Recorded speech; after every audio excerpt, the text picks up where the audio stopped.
Bonjour mes délicieux co-créateurs, c'est Lilou, je suis à Monaco et c'est absolument magnifique ici dans un cadre idéal pour faire une interview. Nous venons de faire cette interview avec Loretta en anglais puisqu'elle est américaine et cette fois-ci j'ai la chance de pouvoir avoir quelqu'un à côté de moi qui parle anglais et qui va tenter une interview en français. Elle parle suffisamment bien pour pouvoir faire cette interview. Elle est d'ailleurs l'auteure de Vos hormones du bonheur en lumière. Donc on va parler des hormones parce que Loretta a quand même étudié depuis pas mal d'années le comportement des animaux et en fait ce qu'on a hérité des animaux, les hormones qu'on a héritées des animaux, c'est ça ? Oui. Et ça, vous avez trouvé des informations très utiles pour mieux comprendre comment accéder à une pensée plus positive, à mieux comprendre comment notre cerveau fonctionne pour, bien sûr, aller vers nos rêves et avoir une vie qui a du sens pour nous et qui est heureuse finalement. Oui, merci de m'inviter. L'intéressant, c'est de savoir que les hormones qui nous font sentir heureux sont conçues pour stimuler des actions pour survivre chez les animaux. Ils ne sont pas conçus pour fluir tout le temps. Ils sont là seulement pour motiver une étape. Et c'est ça la raison que nous ne sentons pas toujours heureux. Et je trouve que c'est mieux de le savoir parce que ça me laisse accepter la réalité. Donc c'est pas grave si on râle, on critique, parce que vous savez, les Français ont tendance à avoir des hauts et des bas comme ça, et des fois à critiquer, et des fois à être mal. Peut-être plus que des Américains, on a l'impression, non ? J'entends ça en divers pays. Je pense que chaque pays voit la verdure des autres. Et si on a une culture avec une souris tout le temps, ce n'est pas la même chose que le sens de sécurité animale qui est dans le centre du cerveau. Qui stimule ces hormones. Ouais. Et ça pour vous, donc on fonctionnerait comme des animaux? Nous avons le système à la cœur, le système limbique qui contrôle les hormones du bonheur. Nous avons aussi un grand cerveau avec des milliards de neurones qui précisent les informations qui suscitent les hormones. Mais l'impulsion, la motivation, c'est de stimuler ces hormones, même quand on pense qu'on a une motivation intellectuelle. Donc quand ces hormones sont stimulées, la dopamine, l'endorphine, l'oxytocine et la sérotonine, on se sent heureux.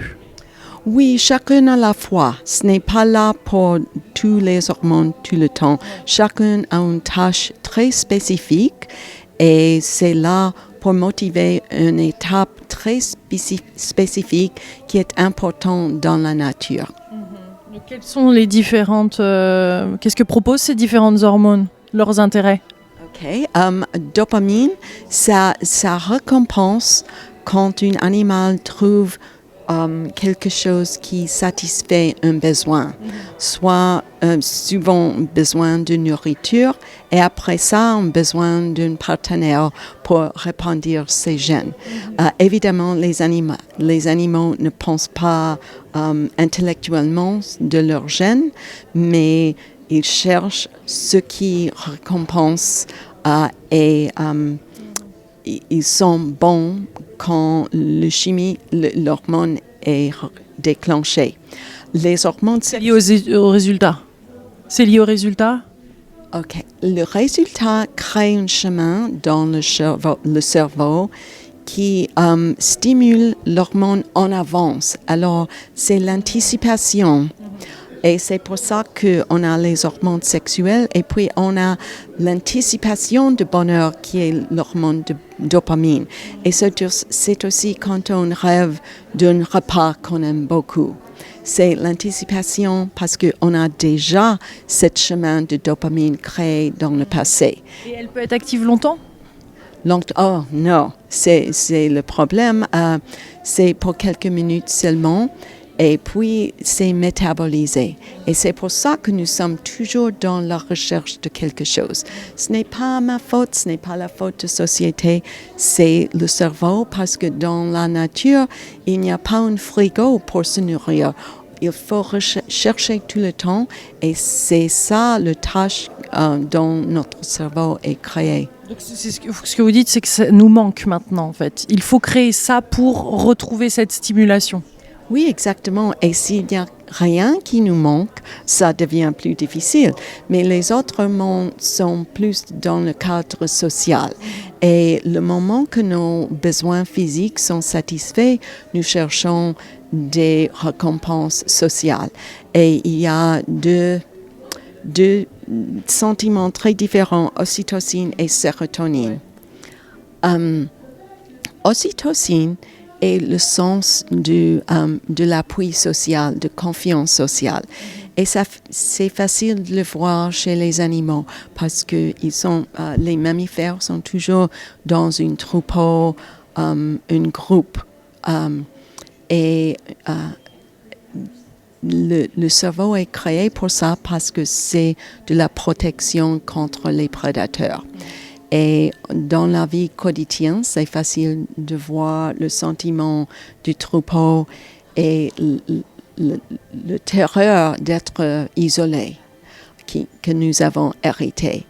Mais ça, c'est l'hormone ocytocine qui crée ce sentiment. Mais à la base, c'est la recherche de confiance aux autres. Et si je suis entourée par des gens dont je ne confie pas, c'est un conflit, ce n'est pas la vraie satisfaction animale. Et c'est pour ça que nous cherchons toujours une confiance. Vous voulez dire que nous, en tant qu'êtres humains, on se force à être sociable des fois, à embrasser, à passer du temps avec des gens qu'on n'aime pas alors que les animaux ne le feraient pas? Oui, les animaux le font plus que nous parce qu'ils sont mangés par un prédateur. Sinon, c'est pour ça qu'ils ont beaucoup de friction dans leur troupeau, mais ils se groupent quand même pour se protéger. Et c'est la même chose dans la vie humaine, comme tu as expliqué. Nous avons des frustrations avec d'autres, mais nous nous sentons isolés sans ces gens. Et puis, quand je suis avec eux, ça suffit, mais quand je suis seule, c'est un conflit qui est très naturel. Mais est-ce que c'est nécessaire en tant qu'être humain, parce qu'on peut choisir aussi les gens qui... Enfin, moi, je vois ma vie a changé ces dernières années, et plus ça va, plus je suis entourée de gens qui sont heureux, bien dans leur peau, et qui me font du bien. Donc c'est un choix aussi. On a le choix, plus peut-être en tant qu'être humain. Oui, c'est fantastique, mais je trouve que ce n'est pas très utile d'imaginer qu'il y a des gens qui sont heureux tout le temps et qu'il y a... C'est pas possible d'ailleurs. Oui, et qu'il y a un lieu avec des gens comme ça et je vais trouver ce lieu. Ah oui, des communautés où les gens habitent. Oui, parce que j'ai beaucoup recherché sur ces communautés et ça ne va pas. Il y a beaucoup de conflits. Oui. Alors, toujours, je me retourne du point de vue animal. Un animal est toujours en train de choisir sa prochaine étape. Alors, ma prochaine étape, est-ce que je veux approcher une colline dans la nature isolée avec beaucoup de ressources, mais je suis menacée par les prédateurs, ou je vais prendre une étape vers le troupeau. Et chaque moment, un moment c'est mieux ce côté-là, un moment c'est mieux ce côté-là. Et je peux me réjouir d'avoir le choix et je peux avoir de la confiance dans ma choix. Et il n'y a que ça. Et donc l'oxytocine, c'est aussi ce qui est activé quand on fait l'amour, non? Oui, quand on est amoureux, non? Oui. OK, il y a plusieurs complications. Les amoureux, ils sont tous les 4 hormones. Et c'est pour ça que... C'est l'idéal. Alors là, dans l'état d'amour, là, on cartonne. Ça ne dure pas, c'est le problème. Mais et ça ne peut pas durer parce que la dopamine s'habitue. Mais retournons à les amoureuses, OK. Il y a tous les 4, mais ocytocine, c'est le contact physique. Le toucher. Oui, oui, et c'est pour ça qu'on parle beaucoup des câlins et la valeur des câlins. Mais si on n'a pas que des câlins avec des gens sans vraie confiance, ça ne satisfait pas vraiment le cerveau mammifère. Au contraire, même. Ouais. Oui, oui, oui, oui. Vous êtes une prédateur peut-être. Je l'étais. Je ne le suis plus. Alors, pour baisser les conflits avec des vrais gens dans sa vie, pour moi, c'est mieux que d'avoir des espoirs avec des étrangers qui semblent, qui on a des illusions qu'il y a d'autres gens qui sont meilleurs. C'est mieux d'avoir la capacité de diminuer le conflit en petits pas. Et c'est bon de savoir qu'il ne faut que des petits pas pour stimuler ces chimies. Et ça crée un chemin qui anticipe des bons sentiments. Donc ça se construit. Habitude par habitude. On va y revenir tout à l'heure parce que vous avez créé 45 jours pour créer de nouvelles habitudes comme ça et avoir encore plus de bonheur. La sérotonine, alors ? Alors ça, c'est la plus compliquée. Les êtres humains ont observé les animaux pendant des décennies, pendant des siècles, et nous voyons que les animaux ont beaucoup de concurrence. Et eux qui s'avancent répandent ces gènes. Et nous avons hérité un cerveau qui récompense l'acte de se faire important. Et nous n'aimons pas l'admettre, mais nous le voyons facilement chez les autres. Alors, c'est difficile d'avoir un cerveau qui cherche à se faire important. Mais chaque fois qu'on réussit, on est récompensé par un petit peu de sérotonine. Et ça sent bon, mais après quelques minutes, c'est métabolisé. Et puis, on cherche encore une fois d'être important. Et c'est pour ça que C'est jamais assez. Oui, exactement. Et c'est pour ça que dans notre âge, quand nous sommes pleins, on cherche plus des récompenses sociaux parce que nos besoins physiques sont facilement satisfaits. Ça, c'est la complication. Donc, comment ils agissent entre elles ? Quand il y a un mélange, est-ce qu'il y a un cocktail particulier qui est mieux que d'autres ? Oui, OK. Parlons de l'exemple de l'amour romantique. OK? Il y a l'aspect dopamine, c'est l'anticipation, c'est la recherche. Mais dès qu'on a ce qu'on cherche, soit un repas, soit un amant, soit une promotion au bureau, dans la carrière, le dopamine cesse parce que le cerveau n'est pas conçu pour toujours recommencer la même chose. C'est plus simple si on pense dans le monde des singes. Le singe cherche une banane et puis quand il a la banane, plus de dopamine et il le digère et en quelques heures, quand il a faim, le cycle recommence. C'est fait pour ça. Alors, dans le monde romantique, ça ne marche pas bien si on est toujours en recherche d'une nouvelle relation. Alors, il faut s'épanouir dans une relation aux autres hormones. L'hormone oxytocine, si j'ai confiance dans ma partenaire, il a confiance en moi, nous avons chacun un chemin dans le cerveau qui suscite l'hormone oxytocine plus facilement qu'avec des autres. Mais c'est difficile parce qu'avec sa partenaire, on a aussi le mémoire, les chemins des conflits du passé. Et on peut avoir alors un peu de touche, quand on touche les mains, on touche même les genoux, ça stimule un peu. Et c'est des petits moments comme ça qui marchent si on a déjà les pistes dans le cerveau pour ça. Et sérotonine, avec l'amour, si je suis fière de mon partenaire, il est fier de moi, ou je suis fière de notre relation, ça augmente. C'est plus facile d'avoir la sérotonine dans ma relation parce que je dois moins me battre dans l'office, dans le bureau. Mais on doit quand même admirer et continuer d'admirer alors. Oui, c'est admirer sa partenaire. Yeah. Oui, ça c'est l'obstacle, n'est-ce pas? Oui, exactement. Avec le temps en plus, donc ça veut dire deux partenaires qui évoluent ensemble, parce que beaucoup de personnes, beaucoup de couples se retrouvent à évoluer très différemment l'un de l'autre. Hein. Oui, la complication, c'est difficile à perdre cette image de sa partenaire et idéaliser les étrangers. Mais si je connais mieux cet homme ou cette homme, je verrai les mêmes faiblesses.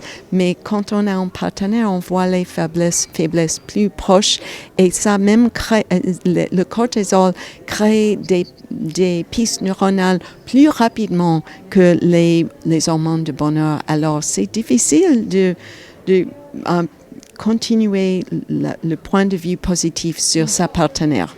Donc le moyen le plus efficace si on est en période de stress et s'il y a un burn-out ou quelque chose qui est très compliqué en ce moment dans notre vie, quelles sont certaines des techniques pour vite commencer à avoir un peu de ces hormones qui soient actives et qu'on se sente mieux? OK. Premièrement, on peut accepter que ces chemins neuronaux négatifs sont tout à fait naturels parce que en Californie où j'habite, on commence à toujours dire que c'est une maladie, que c'est la société, que c'est les gènes. Et je trouve que c'est une perte de pouvoir individuel. Je préfère comprendre que j'ai créé ces pistes négatives et j'ai le pouvoir de créer de nouveaux chemins positifs. Et aussi, il faut créer un nouvel chemin qui lie les deux. Comme dans les autoroutes, il faut avoir un connecteur entre deux chemins. Et comment puis-je créer ces nouveaux chemins? Premièrement, il faut planifier parce qu'il faut beaucoup de répétitions pour créer un nouvel chemin. Alors, il faut planifier quelque chose de très, très spécifique pour le répéter assez. Et dans le livre, j'ai beaucoup de suggestions, beaucoup d'exemples. Quelles sont certaines de ces pratiques? Parce que malheureusement, cette interview doit être écourtée. Je sais qu'il y a plein de choses et on peut bien sûr lire votre livre « Vos hormones du bonheur en lumière », mais quelles sont certaines de ces habitudes qu'on pourrait prendre le long de ces 45 jours ou choses qu'on pourrait faire qui pourraient immédiatement avoir un impact? OK. Un exemple. Quand j'ai un travail très difficile qui va me frustrer peut-être, j'ai l'intention de le faire dans une petite étape. Je vais accomplir, je vais apprécier le dopamine de la complétion. Et puis après ça, je vais me récompenser avec quelque chose qui est sain pour mon bien-être. Et ma choix, j'aime beaucoup la comédie. J'ai des... voir des films d'humour Oui, des films d'humour.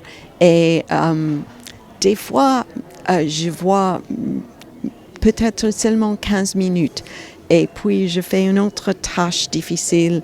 Et puis, je me récompense avec encore 15 minutes d'un film d'humour. Et c'est comme ça que je prévois... Comme un animal. Oui, exactement. Parce que sinon, je vais faire trop de frustration ou je vais chercher une autre récompense comme une autre bonbonne avec chaque tâche. Mais des fois, on attend d'avoir le burn-out pour faire ces tâches-là. C'est-à-dire qu'on est tellement parti, on est dans le flow, il y a un élan, il y a l'énergie qui est là. Et d'un seul coup, ça s'arrête. On n'a pas vu les signes. Et on est mal. Et là, il est déjà trop tard. Parce qu'en fait, vous suggérez de le faire petit à petit, mais des fois, il est déjà trop tard. Exactement, parce que quand on a des objectifs très loin, l'animal intérieur devient découragé parce qu'on ne peut pas prévoir tous les obstacles et c'est pour ça qu'on renonce. Mais si on a des triomphes plus proches, des occasions pour l'animal intérieur. De célébrer. Oui. Et pas célébration seulement intellectuelle, mais aussi physique, émotionnelle. Oui. Et physique, ça doit être quelque chose qui sent bon. Par exemple, quelqu'un dit, il faut courir plusieurs kilomètres. Mais si ça ne sent pas bon, ce n'est pas une récompense pour ma mammifère. Even if it doesn't feel good? Si la traduction, ça serait si ça me fait pas sentir bien. Oui. Il faut donner une vraie récompense personnelle spécifique. Qui fonctionne pour nous. Oui, exactement. Pour chacun. Et donc, l'idée, c'est pas d'avoir les 4 hormones en même temps et de choisir une activité pour les 4, mais il peut y en avoir au moins 2 combinés, c'est ça? Dans la nature, ils combinent souvent. Par exemple, on cherche le manger avec une autre parce que c'est plus facile comme ça. Mais quand on tente à se changer, c'est plus facile de commencer avec une piste très étroite pour le créer parce que c'est difficile. J'explique que c'est comme un passage dans une jungle parce que nos neurones pas connectés sont comme une jungle. Ouais, à ce point-là. Donc on peut organiser tout ça. Hein. Le cerveau a la capacité de recréer. Je veux dire, on n'est pas condamné à rester comme ça. On peut recréer de nouveaux circuits neuronaux. Oui, mais on ne peut pas tout organiser. Il faut dire qu'on est né avec des milliards de neurones, mais très peu de connexions. On crée des connexions dans la jeunesse facilement sans essayer, mais toutes ces connexions ne sont pas parfaites pour le monde dont on se trouve dans le moment. Alors, on a le pouvoir de créer de nouvelles connexions avec beaucoup de répétitions, plus de répétitions qu'on aimerait. J'ai une petite dernière question par rapport à la mort. C'est un sujet que je traite énormément dans mon émission aussi et qui m'intéresse. Certains disent que plus on est OK avec la mort, le sentiment de mourir, après plus on va vivre pleinement. Est-ce que c'est vrai? Est-ce que vous avez regardé cet aspect-là aussi? Bon, je suppose que ça se passe différemment là chez les êtres humains que les animaux. On peut planifier, c'est ça que vous nous expliquez, qu'on peut planifier des choses au-delà de faire des enfants, de procréer des enfants. On peut planifier des événements et laisser un héritage. Oui, exactement.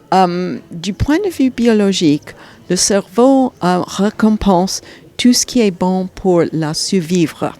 Les animaux ne cherchent pas la survivre de leur gène consciemment et nous ne sommes pas consciemment concentrés sur nos gènes, mais c'est ça qui suscite les hormones du bonheur. Alors, il faut chercher à créer quelque chose qui va survivre.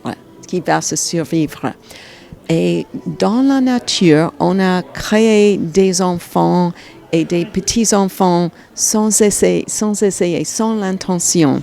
Et on a vu quelque chose qui va continuer mes caractéristiques dans mes petits-enfants. Mais on ne peut pas contrôler ça. Et c'est difficile à avoir ça dans le monde moderne. Alors, on peut substituer d'autres choses qu'on pourrait un peu contrôler. Si on crée une art, une organisation, n'importe quoi qu'on crée qui va survivre, ça relâche un peu le sens d'être menacé.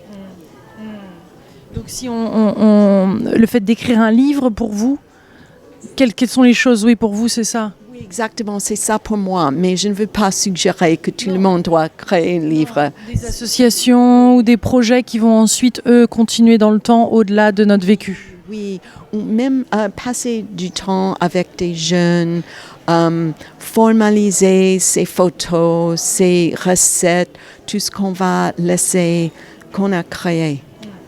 Magnifique. Merci beaucoup. Écoutez, vous avez tout un univers de livres, je sais en anglais. Je ne sais pas combien ont été traduits en français, vous savez? Seulement la seule.